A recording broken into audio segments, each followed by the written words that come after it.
Suri. Oh, Mati Suri. Ya, silakan Mati Suri. Halo Mati Suri. Ya, Ya, silakan Bang, nyalakan kamera Anda. saya belum bisa. Bisa Bang, bisa. Saya bantu dari sini. Silakan.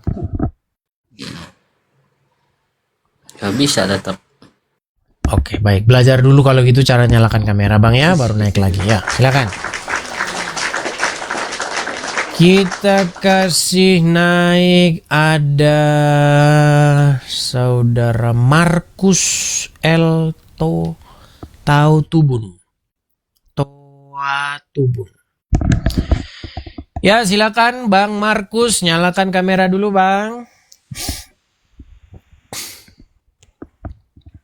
Apapun pertanyaannya, jawabannya adalah kuasa Allah. Selesai, sudah. Seperti kalau begitu caranya. Diskusi, jawabannya kuasa Allah.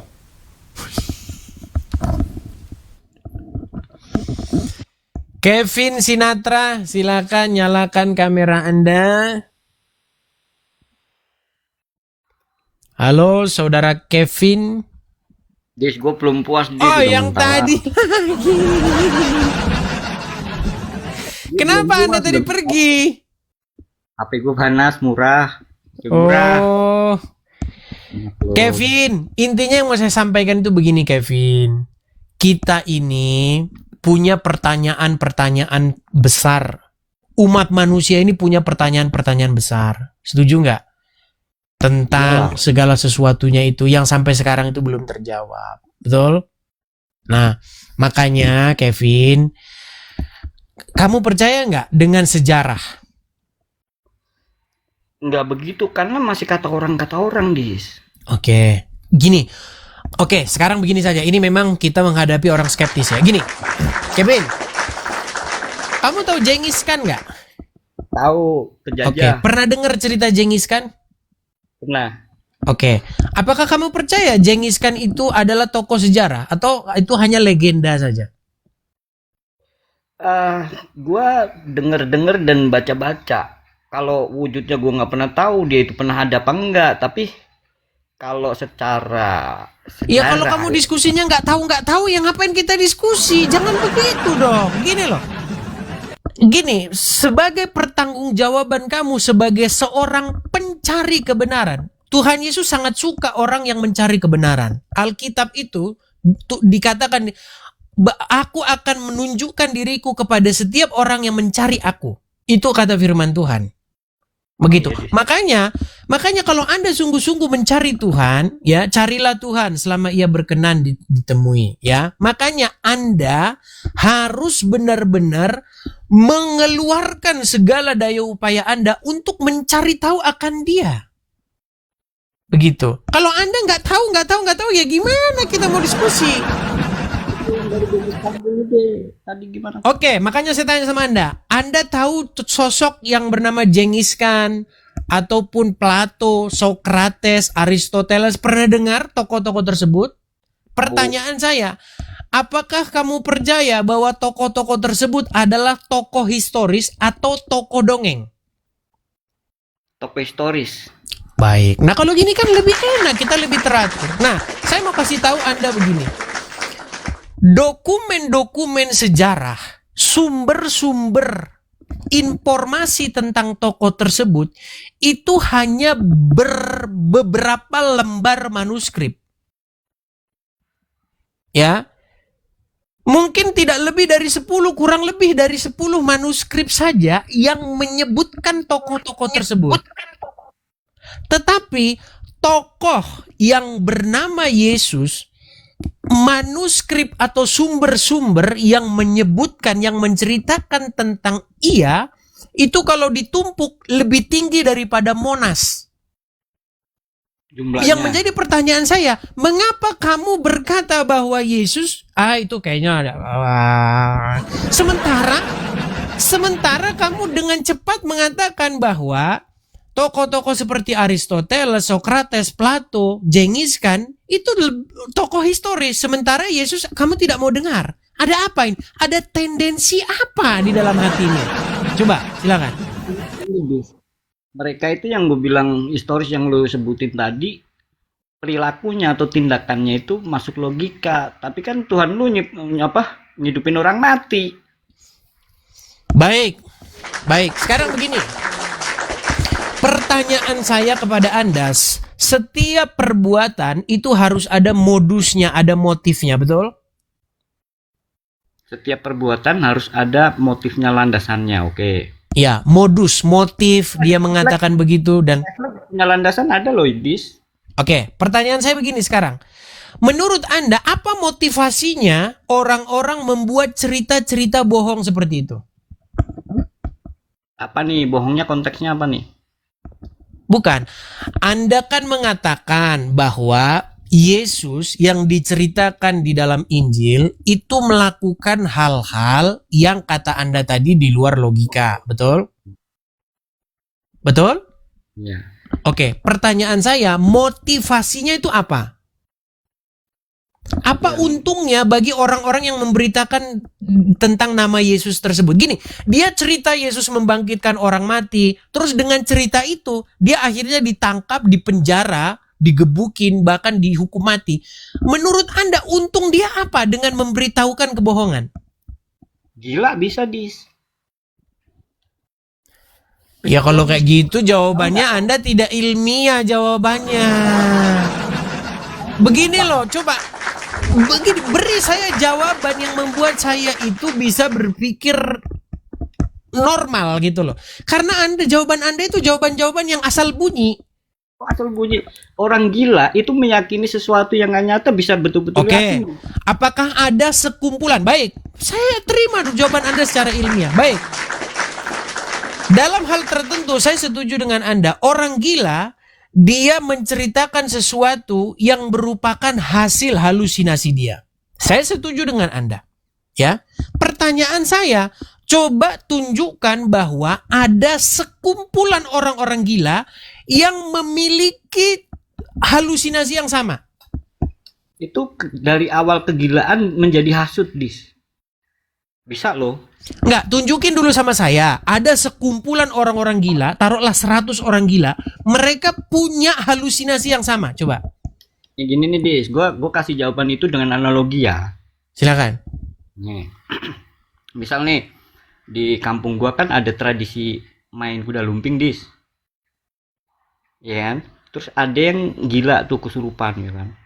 Kesurupannya itu motivasinya dia mau bergaya doang gitu kan. Terus dia meyakini dirinya tuh kesurupan. Akhirnya apa? Oh, itu ada motivasinya, Bang. Saya bisa kasih tahu motifnya. Motifnya mungkin bisa hiburan. Motifnya mungkin bisa untuk misalnya menarik penonton. Nah, akhirnya jadi ikut-ikutan begitu loh. Oke, dalam hal tersebut saya setuju dengan Anda. Ada motifnya hiburan. Pertanyaan saya begini. Motif daripada orang Kristen mula-mula, murid-murid Yesus yang menceritakan tentang apa yang terjadi terhadap Yesus, apa yang dilakukan oleh Yesus di depan mata mereka sendiri, bagaimana mereka melarikan diri ketika Yesus ditangkap, disalibkan, kemudian bagaimana ia bangkit dan menampakkan diri kepada para rasul dan pada 500 orang yang lainnya. Pertanyaan saya kepada Anda, apa motivasinya mereka? Motivasinya kalau ini menurut gua ya, bisa jadi keadaan politik saat itu pengen menjatuhkan, berkata dia Tuhan, biar dia dihukum karena disebarkan dia itu jadi Tuhan ya kan, atau dia tuh pengen melebih-lebihkan hiperbola ya kan. Ya nggak nyambung ya, dibawa dulu ya, belajar dulu lah, sana lah belajar dulu. Ayo silakan. Teman-teman sekalian, begini, di channel saya ini diberikan kepada kalian kesempatan untuk berargumen, tapi saya pengen coba keluarkan argumen-argumen yang logis gitu loh. Jangan argumen asumsi liar. Kalau asumsi liar repot kita teman-teman. Jangan asumsi liar, yuk. Kita diskusi yang bagus. Berikan saya asum. Kalau saya ngasih tahu tentang agamamu, nanti kalau saya bilang agamamu nanti ini. Begini. Contoh, saya kasih contoh. Begini. Saya menerima wahyu bahwa kamu yang perempuan, kamu harus masuk kamar saya. Dan kamu harus memberikan kepada saya. Nah, itu ada modusnya, ada kepentingannya gitu loh. Kepentingannya itu apa? Kepentingannya yaitu, aduh, Anda tahu dukun palsu nih ya, saya kasih tahu. Dukun palsu itu banyak sekali ditangkap polisi. Modusnya seperti itu. Kalau kamu mau sembuh ya, kamu harus masuk ke dulu kamar. Nanti saya kasih jampi ya. Kemudian tidak boleh ada yang lihat. Modus dia apa? Dia ingin melampiaskan otak mesumnya itu. Ujung-ujungnya apa? Ujung-ujungnya modusnya adalah selangkangan. Nah, makanya sekarang saya tanya sama Anda, berikan kepada saya keuntungan apa yang didapat dari murid-murid memberitakan tentang salib itu? Yang kata Rasul Petrus sudah dikatakan, Rasul Paulus dikatakan, pemberitaan Injil itu memang kebodohan, hal yang bodoh begitu. Pemberitaan tentang salib ini hal yang bodoh bagi umat manusia. Kalau kita berbicara tentang Alkitab, teman-teman ya, sering sekali di dalam Alkitab itu Tuhan itu sering berpikir itu counter apa sih kalau bahasa ininya itu? Berbicara tentang kebalikan-kebalikan yang pernah dipikir oleh manusia. Saya kasih contoh. Jengis Khan itu menaklukkan, memperbesar kerajaannya dengan pedang, dengan pasukan tentara. Pertanyaannya sekarang, di mana pengikut Jengis Khan? Nihil, nggak ada. Coba di dunia ini mana pengikut Jengis Khan? Paling 3 orang, 4 orang. Nggak ada.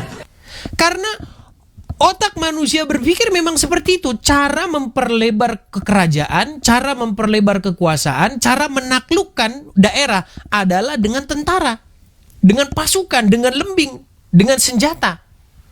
Tetapi Tuhan itu punya pikiran yang jauh berbeda dari manusia. Makanya Yesus tidak pernah dia membawa pedang, membawa senjata, membawa tentara pasukan untuk menaklukkan dunia. Malah hal yang paling konyol yang dilakukan, hal terkonyol yang pernah dipikirkan oleh manusia, yaitu apa? Mati disalibkan. Malah justru dengan cara itu, malah kerajaan Yesus itu melingkupi seluruh bumi. Makanya zaman sekarang, kemanapun kamu pergi, di situ ada pengikut Tuhan Yesus.